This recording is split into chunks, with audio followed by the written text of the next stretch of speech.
Salut à tous, je vous souhaite la bienvenue dans cette suite. Donc on va continuer avec nos tableaux. Donc aujourd'hui nous allons apprendre comment faire pour parcourir un array, ok, notamment avec une boucle for.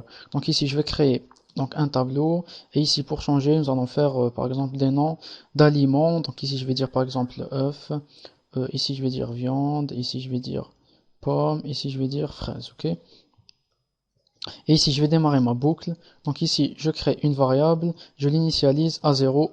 Donc, puisque donc la première valeur de mon tableau a le numéro 0, ok. Et ici, donc, num, on va dire inférieur ou égal à 3. Donc, on aurait pu faire inférieur ou égal, inférieur tout court à 4, ok. Parce qu'ici, donc, je vous rappelle, 0, 1, 2 et 3, ok. Donc, ce que je vais faire ici, donc num donc on va l'incrémenter pour que notre boucle donc puisse enfin s'arrêter. Et ici, on va écho les éléments de notre tableau. Donc ici, écho, donc tab. Et ici à l'intérieur, notre variable num, ok. Donc ici, on actualise, on va check. Donc ici, point virgule, n'oubliez pas. On va check le résultat.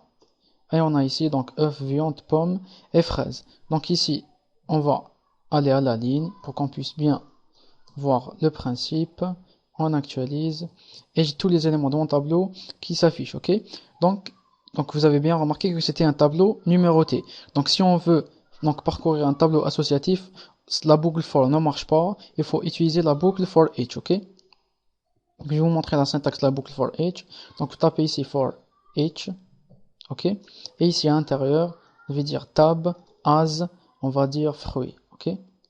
Donc tous les éléments de mon tableau, on va les enregistrer dans une variable qui s'appelle fruit. Et on va donc afficher donc fruit, ok. Echo fruit. Donc ici, j'actualise. Donc on n'aura rien, donc on aura pratiquement une erreur, ok. Donc juste pour virer les anciens fruits qui étaient affichés. Donc on va faire ici, on va aller à la ligne, donc PR, et on va check ici le résultat.